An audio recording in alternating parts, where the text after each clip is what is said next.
Hello friends, welcome to Secret of Samayal. இன்னைக்கு நம்மளோட சேனல்ல நாம பார்க்க போறது ரொம்பவே ஆரோக்கியமான ஒரு ஊறுகாய் ரெசிபி. இது வந்து சுண்டக்காய் ஊறுகாய் அல்லது சுண்டக்காய் தொக்கு அப்படினு சொல்லலாம். ரொம்ப நல்லா இருக்கும் இந்த சுண்டக்காய் தொக்கு. தயிர் சாதத்துக்கு ஒரு சூப்பரான காம்பினேஷனா இருக்கும், அருமையா இருக்கும். இது வந்து கிட்டத்தட்ட ஒரு அறுசுவையும் நிறைஞ்ச ஊறுகாய் அப்படினு சொல்லலாம். புளிப்பு, இனிப்பு, காரம், துவர்ப்பு, கசப்புன்னு எல்லாமே கலந்து இருக்கும். சுண்டக்காய் வந்துட்டு வயிற்று புண்ணுக்கெல்லாம் ரொம்ப நல்லது. வயிற்று புண்ணுக்கு, வயிற்றுல பூச்சி இருந்தா அதை போக்குறதுக்கு, அப்புறம் நிறைய அயன் கண்டென்ட் இருக்கக்கூடிய ஒரு காய் சுண்டக்காய். இது கிடைக்கும் போது கண்டிப்பா நீங்க ஃபுட்ல சேர்த்திக்கோங்க. இந்த மாதிரி ஊறுகாயா செஞ்சு வச்சிட்டீங்கன்னா நீங்க கொஞ்ச நாளைக்கு ஸ்டோர் பண்ணி வேணும் போது எடுத்து சாப்பிட்டுக்கலாம். சரி வாங்க வீடியோக்குள்ள போலாம். இந்த செம்ம டேஸ்டியான ஹெல்தியான ஊறுகாய் எப்படி செய்யலாம் அப்படின்னு பார்க்கலாம் வாங்க. நான் வந்துட்டு ஒரு 200 கிராம் அளவுக்கு சுண்டக்காய் எடுத்திருக்கிறேன். சுண்டக்காய் வந்துட்டு நல்லா கிளீன் பண்ணிட்டு, அதாவது இந்த காம்பை எல்லாம் ரிமூவ் பண்ணி எடுத்துருங்க. எடுத்து வச்சுக்கோங்க. இந்த மாதிரி நல்லா வாஷ் பண்ணிட்டு எடுத்து வச்சிருக்கிறேன். இப்போ இதை வந்துட்டு நம்ம இந்த மாதிரி ரெண்டா வெட்டி போடலாம். இந்த மாதிரி ரெண்டா வெட்டி போடலாம். இல்லைன்னா ஏதாவது இடிக்கிறது இருக்குல்ல, அதுல வந்துட்டு லேசா தட்டி கூட நீங்க வந்துட்டு போட்டுக்கலாம். இந்த மாதிரி தண்ணியில கொஞ்சமா உப்பு போட்டு அதுக்குள்ள போட்டு வச்சிருக்கிறேன் வெட்டினதை. இப்ப நீங்க அந்த மாதிரி வெட்டி போடலாம், இல்லைன்னா இந்த மாதிரி லைட்டா இடிச்சு போட்டுக்கலாம். ஒரே ஒரு தட்டு மட்டும் தட்டிக்கோங்க. இந்த மாதிரி நசுக்கியும் நீங்க வந்துட்டு சேர்த்திக்கலாம். உங்களுக்கு எது ஈஸியா இருக்குதோ அந்த மாதிரி பண்ணிக்கோங்க. இப்ப எல்லா சுண்டைக்காயும் இந்த மாதிரி கட் பண்ணி வச்சிருக்கிறேன். இப்போ ஒரு சாஸ்பேன்ல தண்ணி ஊத்தி கொதிக்க வச்சிருக்கிறேன். வெட்டி போட்டு வச்சிருக்கிறோம்ல இந்த சுண்டைக்காய், அதை வந்துட்டு இந்த தண்ணில இருந்து வடிச்சிட்டு இதுல வந்துட்டு சேர்த்திக்கோங்க.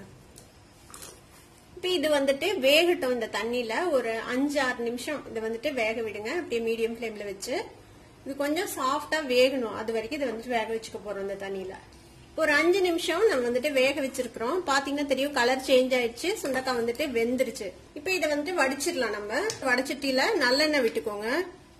தொக்குக்கெல்லாம் நல்லெண்ணெயில தளிச்சாதான் நல்லா இருக்கும். 2 டேபிள் ஸ்பூன் அளவுக்கு எண்ணெய் விட்டுக்கலாம். 2-3 டேபிள் ஸ்பூன் விட்டுக்கலாம். எண்ணெய் கொஞ்சம் தாராளமா இருந்தாதான் கொஞ்ச நாளைக்கு கெட்டு போகாம இருக்கும். இப்ப எண்ணெய் சூடாயிடுச்சு. இதுல வந்துட்டு ஒரு டேபிள் ஸ்பூன் அளவுக்கு கடுகு போட்டுக்கலாம். கடுகு வந்து வெடிக்குது. நம்ம வடிச்சு வச்சிருக்கிற இந்த வேக வச்ச சுண்டக்காவை இதுல சேர்த்துக்கலாம். இப்ப இந்த எண்ணெயிலேயே கொஞ்ச நேரம் நல்லா வதக்கி விடுங்க. ஒரு 2 நிமிஷம் இந்த எண்ணெயிலேயே நல்லா வதங்கி இருக்குது இந்த சுண்டக்காய். இப்ப இதுக்கு ஒரு 1/2 டீஸ்பூன் மஞ்சத்தூள் சேர்த்திக்கோங்க. இதுக்கு கல்லுப்பு சேர்த்திக்கலாம். ஒரு 1.5 டேபிள் ஸ்பூன் அளவுக்கு கல்லுப்பு சேர்த்திக்கோங்க. இது கூடவே ஒரு எலுமிச்சம்பழ அளவுக்கு புளி வந்துட்டு கரைச்சு வச்சிருக்கிறேன். அந்த புளி தண்ணி விட்டுக்கலாம். கொஞ்சம் கெட்டியா கரைச்சு வச்சுக்கோங்க.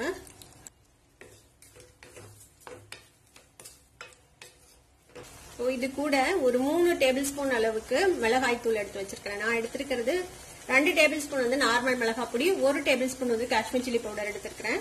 நீங்க நார்மல் மிளகாய் பொடி தான் யூஸ் பண்றீங்கன்னா ஒரு 1/2 டேபிள் ஸ்பூன் அளவுக்கு சேர்த்திக்கோங்க, சரியா இருக்கும். ஒரு 1/2 டீஸ்பூன் அளவுக்கு பெருங்காயத்தூள், 1 ஸ்பூன் அளவுக்கு வெல்லம் இல்லைன்னா நாட்டு சர்க்கரை அந்த மாதிரி எது வேணா எடுத்துக்கலாம். இதை வந்துட்டு வறுத்து பொடி பண்ண வெந்தய பொடி ஒரு 1/4 டீஸ்பூன். இப்போ இதையும் நம்ம இது கூட சேர்த்துக்கலாம். எல்லாத்தையும் சேர்த்து மிக்ஸ் பண்ணி விட்டுருங்க.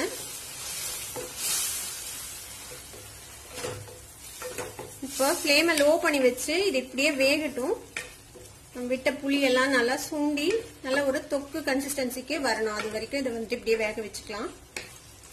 ஒரு 5 நிமிஷம் நம்ம நல்லா லோ ஃபிளேம்ல வச்சு நல்லா வதக்கி விட்டுருக்கோம். பாத்தீங்கன்னா தெரியும், நம்ம விட்ட எண்ணெய் எல்லாம் மேல நல்லா மிதந்து வந்துச்சு. அவ்வளவுதான், நம்மளோட சுண்டக்காய் ஊறுகாய் அல்லது சுண்டக்காய் தொக்கு ரெடி ஆயிடுச்சு. இதை வந்துட்டு நீங்க வெளியிலேயே வச்சு யூஸ் பண்றீங்க அப்படின்னா ஒரு வாரத்துல இதை வந்துட்டு காலி பண்ணிடணும். இல்ல அதிக நாள் வச்சுக்கணும் அப்படின்னு நினைச்சீங்கன்னா நீங்க வந்துட்டு ஃப்ரிட்ஜ்ல வச்சு நீங்க ஒரு மாசம் வரைக்கும் இதை யூஸ் பண்ணலாம். இன்னும் அதிக நாள் யூஸ் பண்ணணும், இன்னும் 1 மாசத்துக்கு அதிகமா யூஸ் பண்ணணும் அப்படின்னு நினைச்சீங்கன்னா கடைசியில இறக்கிறதுக்கு முன்னாடி ஒரு டேபிள் ஸ்பூன் வினிகர் விட்டு நல்லா மிக்ஸ் பண்ணி விட்டு இறக்கிட்டீங்கன்னா ஒரு 2 மாசத்துக்கு நீங்க வந்துட்டு ஸ்டோர் பண்ணி வச்சுக்கலாம் ஃப்ரிட்ஜ்ல. நான் இதுல வினிகர் எல்லாம் போடல. இது வந்துட்டு சீக்கிரமே காலி ஆயிடும். அதனால நான் வந்துட்டு பெருசா வினிகர் எல்லாம் சேர்த்தல. சுண்டக்காய் ஊறுகாயை நீங்களும் ட்ரை பண்ணி பாருங்க. ட்ரை பண்ணி பார்த்துட்டு எப்படி இருந்தது அப்படின்னு கமெண்ட்ஸ்ல ஃபீட்பேக் கொடுங்க. இந்த வீடியோ உங்களுக்கு பிடிச்சிருந்தா சப்ஸ்கிரைப் பண்ணுங்க. பக்கத்துல இருக்கிற பெல் ஐகானை கிளிக் பண்ணுங்க. அப்பதான் ஃபியூச்சர் நோட்டிபிகேஷன்ஸ் உங்களுக்கு உடனே வந்து சேரும். லைக் பண்ணுங்க, ஷேர் பண்ணுங்க. Thank you for watching this video viewers. Bye bye.